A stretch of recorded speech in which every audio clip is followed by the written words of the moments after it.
Hello বন্ধুরা, আসসালামু আলাইকুম। আশা করি সকলেই ভালো আছেন। আজকের পর্ব থেকে আমাদের গারবার টুলসের কাজগুলো নিয়ে আসতেছি।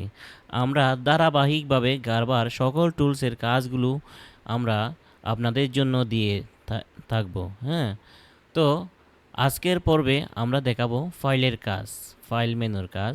ফাইল মেনু থেকে আমরা new, close, open, close, new, open, close, save, save S, এই পাঁচটা টুলের কাজ দিয়ে আমাদের গারবার টুলসের কাজগুলো 1 নম্বর পার্ট শুরু করব।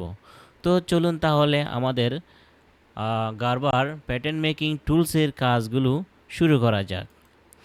সর্বপ্রথম আমাদের নিউ দিয়ে আমরা কি করতে পারি? আমরা যদি নিউতে ক্লিক করি তাহলে আমাদের এখানে দেখতেছেন আপনারা আমাদের দুটো ওয়ার্ক এরিয়া খোলা আছে, একটা হচ্ছে 2, একটা হচ্ছে 3। আমরা চাইলে এখন ওয়ার্ক এরিয়া 4 আমরা নিতে পারি। তাহলে কিভাবে নিব? আমাদের ফাইলে যাব, ফাইল থেকে নিউতে যদি আমরা ক্লিক করি তাহলে ওয়ার্ক এরিয়া 4 আমাদের ওপেন হবে। এরপরে যদি আমরা ক্লিক করি নিউতে ক্লিক করলে 5, ওয়ার্ক এরিয়া 5 চলে আসছে। এভাবে আমরা এক থেকে যত আমাদের প্রয়োজন 100, 200, 300 আমরা নিউ ট্যাব নিতে পারি। এগুলো হচ্ছে এক একটা ট্যাবের মধ্যে এক এক ধরনের আমরা কাজ করে রাখতে পারি। বন্ধুরা, তাহলে 1 নম্বরে শিখলেন নিউ ট্যাবের কাজ। নিউ ট্যাব কীভাবে নেবেন, নিউ ফাইল। ওকে, এরপর আমরা 2 নম্বরে শিখব ওপেন। আমরা এই ওপেন বাটন দিয়ে আমরা কি কি কাজ করতে পারি? আমরা এই ওপেন দিয়ে আমরা আমাদের প্যাটার্নগুলোকে ওপেন করতে পারি। কোন ধরনের প্যাটার্ন? সেগুলো হচ্ছে, যেমন ধরেন আমরা যদি ডিএক্সএ ফাইল করে থাকি, অথবা জিপ ফাইল করে থাকি, অথবা আমাদের মার্কার হতে পারে।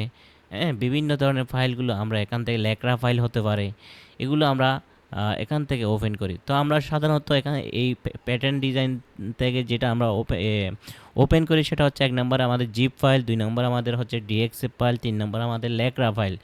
এই এই 3টা ফাইল আমরা এখান থেকে ওপেন করে থাকি। তো আমরা আজকের পর্বে দেখাবো জিপ ফাইল কিভাবে ওপেন করতে হয়। তো আমরা চলে আসলাম জিপ ফাইলের মধ্যে, অথবা আবার শুরু করি, ওপেনে ক্লিক করলাম। ক্লিক করে আমাদের এখানে জিপ ফাইল শো করে দিতে হবে, অথবা এসটিএমএ যদি আপনি সিলেক্ট করে দেন তাহলে আপনারা ডিএক্সএফ ফাইল থেকে সেগুলো শো করবে।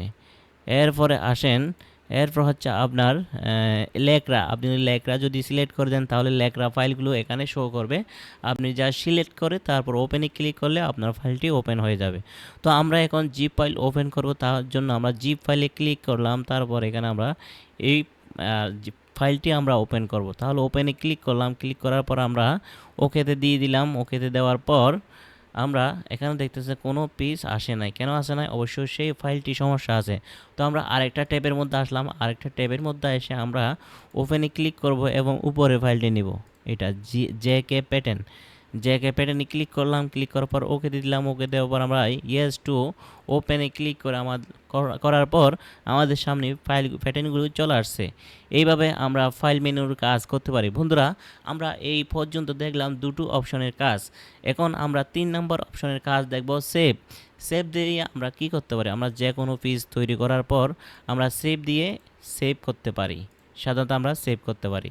এরপর আমরা সেভ এস কি? সেভ এস হচ্ছে বন্ধুরা, ধরেন এই পিসের নাম হচ্ছে হুড প্রেসিং। আমরা চাইলে এই পিসটাকে আমরা অন্য ড্রাইভে নিয়ে সেভ করতে পারি। যেমন ধরুন আমাদের প্যাটার্নে ছিল, এখন আমরা এখানে আসলাম, আসার পর সেভ করলাম। আমরা যে কোনো জায়গায় সেভ এস করতে পারি, অর্থাৎ আগে যে পিসটা ছিল সেই পিসটাও থাকবে, আবার নতুন করে একটা পিস তৈরি হবে। তো আমরা সেটার জন্য আমরা সেভ এজে ক্লিক করে এই কাজটা করতে পারি। তো বন্ধুরা, আজকের পর্বে আমরা শিখলাম একটা হচ্ছে নিউ, ওপেন, সেভ এস। বন্ধুরা, এখন আমরা শিখব ক্লোজ অপশনের কাজ। ক্লোজ কি? ক্লোজ যদি ফাইলটা সেভ দেওয়ার পর যদি ফাইলে ক্লিক করে, তাহলে ক্লোজে ক্লিক করে দেই, তাহলে আমাদের ফাইলটি এখান থেকে ক্লোজ হয়ে যাবে। আশা করি বন্ধুরা বুঝতে পারছেন। আজকের ভিডিওতে আমরা 5টি টুলসের কাজ দেখাইলাম। আপনারা ভিডিওটি দেখে টুলসের কাজগুলো শিখে নেবেন। Thank you so much. পরবর্তী ভিডিও দেখার আমন্ত্রণ রইল। আল্লাহ হাফেজ। আসসালামু আলাইকুম।